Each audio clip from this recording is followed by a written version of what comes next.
Nora Speaks is a weekly podcast that tugs at the soul and consciousness of the Black community. With show topics such as youth empowerment, education, women's impact, and civic engagement, Nora Speaks challenges the listener to not only join the movement, but be the movement. On the show, you'll learn from insightful guests who have demonstrated capacity in these fields and more, and I'm your host, Nora Muhammad. Welcome to the show.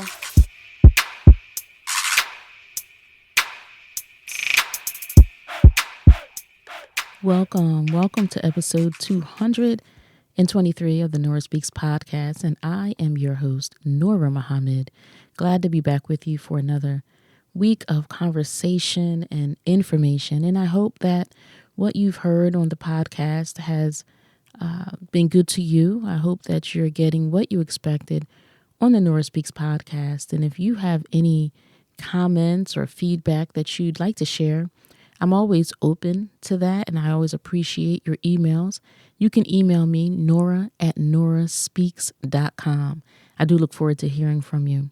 This episode of the podcast, I want to talk about truth and just share some thoughts about truth that I think is important for us to know and to consider and to use what's shared in this episode just as a guide to our lives, as a guide to our work, as a guide to our interactions.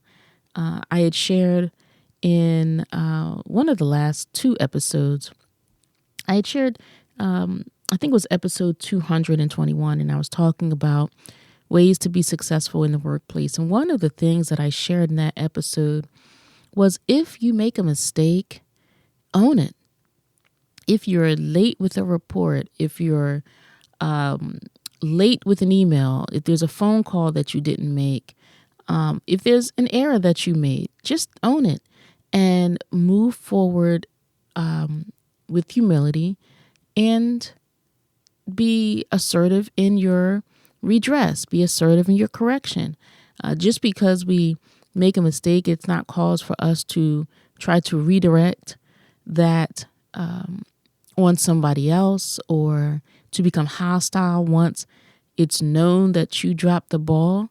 Just move forward and own the truth, not be necessarily shamed by it, but recognize our mistakes and just move forward. And so I wanted to talk more about truth in this episode 223. And so just in terms of definition, let's define truth. Truth is being in accord with fact or reality. Being in accord with fact or reality. The state or the quality of something being real, being factual, right? And so the title of this episode is Truth Doesn't Need Our Approval. And this is so important for us to recognize. You know, there's a proverb that I love that I came across years ago, and it says that it is impossible to break the law. We break ourselves against the law, right? And so I'm not necessarily talking about, the laws like the speed limit, things like that, no turn on red, not necessarily those laws, but just universal principles, universal truths. So, for example, we can think that we're going to break the law of gravity. And when we go out and jump from that rooftop and think that that law does not apply to us, we will not break that law. We will break ourselves, our bones, trying to defy that law, right? The same thing with overeating, right? If we overeat, there are laws or principles about diet and about dietary habits, and we can refute those principles or laws, or we can decide that we want to break them, but we will not break them. In fact, we will deplete our own health. And even the law that governs or that should govern our character, right? For one, being truthful. Truth is not waiting for our approval, for it to be the truth in any matter that we're discussing. Facts are facts, whether we approve of them. Facts are facts, whether we like them. Truth will be the truth, whether we accept the truth or whether we deny the truth. Truth is truth, regardless to how we feel, whether it testifies for us or against us. Truth is constant. And this is such an important thing for us to discuss. And you may be saying, well, wait, obviously, we should all tell the truth. What is the revelation here, Nora? What is the aha moment? Well, let's really be honest with ourselves. We are not so truthful, right? We teach our children, for example, about the Easter bunny. Bunnies are mammals. Mammals give live births, have live births. Bunnies are not laying eggs. Bunnies have live babies. So why are we dressing our children up in their pastels and encouraging them to go on an Easter egg hunt? Easter is supposed to be the celebration or the observance of the rising of Jesus from the dead. But our children, and I remember my Easter egg hunts, and they were so fun. Not that as a child I really put those two together, Jesus rising on the third day and us chasing or searching for Easter eggs. I never really put it together, but I'm an adult now, and I know that bunnies don't lay eggs, and I understand that my family was just following the traditions. And just taking a step backwards, when I mentioned that, Jesus rose on the third day, I don't mean for this to be a religious podcast or to talk about religion so much in the episode. However, if we say that Jesus rose on the third day, that third day would be Monday, right? We say Good Friday. Friday is the day that Jesus was slain or died, and then he rose on the third day. Well, when I do that math and I count, 3 puts us at Monday, not Sunday, but we celebrate Easter on Sunday. So we seem to have a intellectual understanding that we should tell the truth or that we should observe the truth, but we're not truthful, right? Here's another truth. Pork is not a good food to eat. But we say that if we cook it long enough, if we this and that, and regardless to whatever it is that compels us to continue to eat this food that is not good for our bodies, we deny the truth. I mean, those people who are scripturally rooted, our scriptures teach us in whatever, whether you're reading the Bible, whether you're reading the Holy Quran, our scriptures teach us that that pork is not a meat fit for our consumption, but we still eat it, right? I even have to say that even, as we celebrate the Christmas holiday, the holiday season, we're not observing truth. We're going to say that a woman gave birth but had no relationship with a man. That's not true. That's not possible. In what reality does this happen? Right? And I'm not trying to be funny or make jest here. But were they doing artificial insemination? That long ago, perhaps. But what we do know is that no woman is giving birth without the contribution of a male. That is just impossible. So we'll say, of course, we should tell the truth. Of course, we should know the truth. Of course, we should promote the truth. But we don't. We don't. We have music or content or entertainment, and we sit our children in front of it, and it's some of the most deplorable, degrading, demeaning, mental junk food. But we say, well, that's just television, and our children, they should follow the rules that we give them. And Well, wait, if we're sitting them down in front of this monstrosity that we call urban entertainment, and on that urban entertainment, it's anti-black male, it's anti-black family, it's the degradation of the black woman. And then we tell our children that women should be respected and protected, but we're putting something in front of them that is teaching them the exact opposite. We're saying, son, you're a black king, but we are giving them access to content that's telling him something totally different, right? So yes, we should have a relationship with truth. Yes, we should love the truth, but do we promote truth in our daily lives?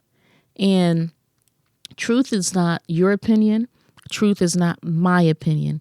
Truth is mathematics, and it adds up. And if it's not adding, it is not the truth. Or as, now we have folks saying the math is not mathing. Well, apply that math in every facet of your life. If the math does not add up, then we should discard what it is because it is not the truth. The truth is what exists in reality. I don't care that you feel differently. I don't care that your self-image is something. If it is not the truth, it is not real. If it is not the truth, if the math does not add up, it is not real. Now, when we desire the truth can console us. But when we are in opposition to the truth can be a disturbance to us.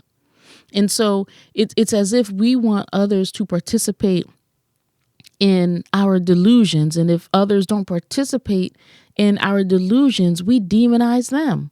But the truth is the truth, right? And I must add that the truth does not need to be convenient to be accepted, because truth is truth, right? And so we see and we know that, especially in our modern society, that teachers, preachers, leaders, so many are talking about things that they have no knowledge of, or they're passing and forwarding on speculations and guesses, right? There's so few leaders that have the truth. And there's a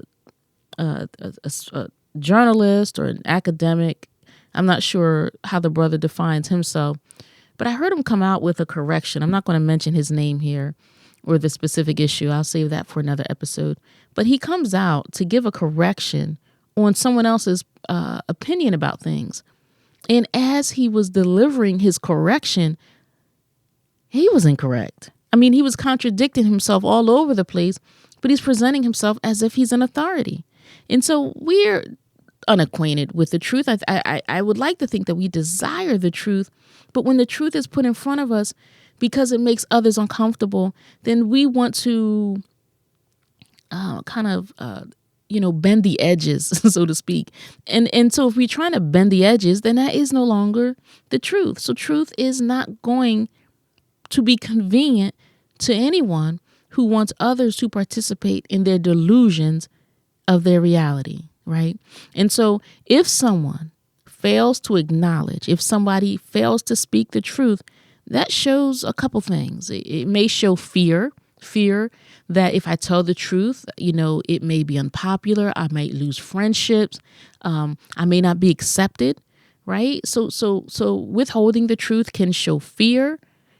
Withholding the truth can show deception on someone's part. And maybe I'll add a third. Withholding the truth, or not telling the truth rather, may also just show ignorance. However, so many folks speaking and promoting what they decide is the truth in their ignorance are misleading others. So we generally want something that feels good, right? We want that which is going to confirm our own personal agendas. And we want something that's going to comfort our minds. However, truth is like sunshine. And as the scriptures say, the truth will set us free. The truth will set us free. Not our delusion, not the deception. Truth is going to set us free. And when we are acquainted with the truth, remember, truth is something that exists in reality, right? It's factual. The truth will set us free. But we also have to know that hiding the truth, that takes away confidence, it takes away trust, and it takes away love. The truth is not waiting for our approval. The truth is not waiting for us to like it. The truth is not waiting for our agreement. Remember, laws exist, and if we think that we're going to break the law, no. We can not break the law, but we will break ourselves against the law. The same thing for truth.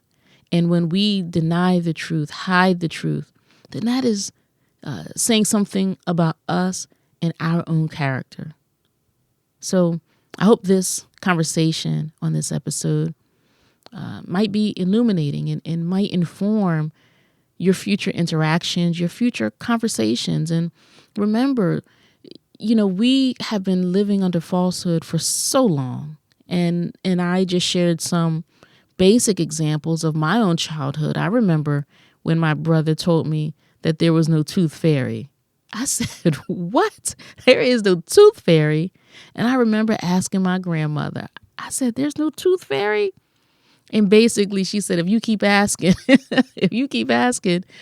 you're not going to find $1 under your pillow. So I shut my mouth because I wanted the $1. But I didn't get a truthful answer, did I? Right? And so we've been living under deception and falsehood for so long, and we persuade others to participate in it. However, the truth is like sunshine, and it reveals all. Thank you so much for listening to this episode of the Nora Speaks podcast. Until next time, stay in peace. We were brought here as a piece of property, and to keep that piece of property, it is to not allow the property to know the value of the property. What I mean by that, if you had known the history of yourself, you would not have been made a slave. And you won't be a slave now if you have a knowledge of yourself. It's hard to enslave a person that have equal knowledge with you. You just can't do it.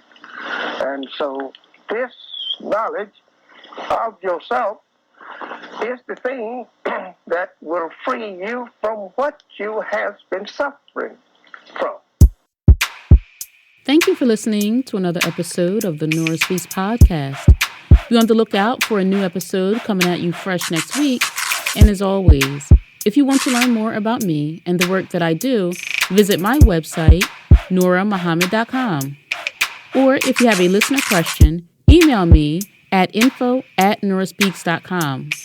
You can also follow the Nora Speaks podcast on Facebook, Instagram, and Twitter at Nora Speaks Podcast. I'll be sure to include links in the show notes. If this show has value to you, please subscribe, rate, and review, and share it with family and friends. And be sure to check out previous episodes. And remember, don't just join the movement, be the movement. Stay in peace.